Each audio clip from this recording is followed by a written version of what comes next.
नमस्कार, सुप्रभात. मी सौरभ नाईक. आपण पाहत आहे NDTV मराठी. सकाळच्या पहिल्या बातमीपत्रात आपल्या सगळ्यांचं मनपूर्वक स्वागत आहे. राज्यासह देशविदेशातील घडामोडींचा वेगवान स्वरूपात आढावा आपल्याला घ्यायचा आहे आणि काही महत्त्वाचे अपडेट्स सुद्धा आपण सविस्तरपणे बघणार आहोत. मात्र त्यापूर्वी नजर टाकूया हेडलाईन्सवर. आजपासून संसदेचं अर्थसंकल्पीय अधिवेशन 1 फेब्रुवारीला सादर होणार. देशाचा अर्थसंकल्प अधिवेशनाआधी आज सकाळी 10 वाजता पंतप्रधान नरेंद्र मोदी संसदेच्या आवारात करणार संबोधन.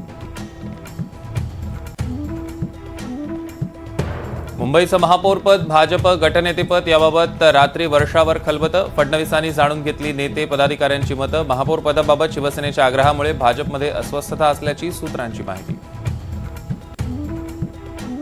मुंबई महापालिकेतलं भाजप आणि शिवसेनेचं गणित अखेर ठरलं. भाजप आणि शिवसेना एकत्रित गटनोंदणी करणार. सूत्रांची माहिती. लवकरच महापौरपदाचा चेहराही ठरणार. मुंबई महानगरपालिकेच्या महापौर आणि उपमहापौर पदाच्या निवडणुकीसाठी पीठासीन अधिकारी म्हणून भूषण गगराणी यांची नियुक्ती. नगर विकास विभागानं काढलं परिपत्रक. जिल्हा परिषद आणि पंचायत समिती निवडणुकीसाठी मुख्यमंत्री फडणवीस आणि उपमुख्यमंत्री शिंदेंचा प्रचार सभांचा धडाका. आज फडणवीसांची चिपळूणमध्ये तर लातूरमध्ये शिंदेंची जाहीर सभा.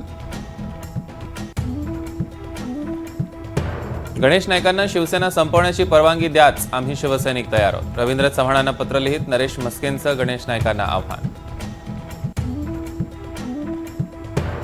आदिवासी शेतकऱ्यांच्या शिष्टमंडळाची सरकारसोबत सकारात्मक चर्चा. मोर्चा एका ठिकाणी थांबणार. मुंबईला मार्गस्थ होणार नाही. मात्र निर्णय जाहीर केल्याशिवाय मोर्चा मागेही हटणार नाही. आंदोलनकर्त्यांचा इशारा. मुंबईत आज मनसेची महत्त्वाची बैठक. मनपा निवडणुकीत पराभूत झालेल्या उमेदवारांसोबत राज ठाकरे करणार चर्चा. सकाळी 11 वाजता MIG क्लबमध्ये बैठकीचं आयोजन. डॉक्टर गौरी कर्जे आत्महत्या प्रकरणी आज सुनावणी. पती अनंत कर्जेनं केलेल्या जामीन अर्जावर होणार सुनावणी. मुंबई आंतरराष्ट्रीय विमानतळ आणि नवी मुंबई विमानतळ मेट्रोनं जोडणार. मेट्रोसाठी 6 महिन्यात जमीन भूसंपादन करा. 3 वर्षात मेट्रोचं काम पूर्ण करण्याचे मुख्यमंत्री फडणवीसांचे निर्देश. अरिजित सिंगची पार्श्वगायनातून निवृत्ती. सोशल मीडियावर पोस्ट करत प्रवास थांबवण्याची केली घोषणा. अरिजित सिंगच्या निर्णयामुळे चाहत्यांमध्ये खळबळ.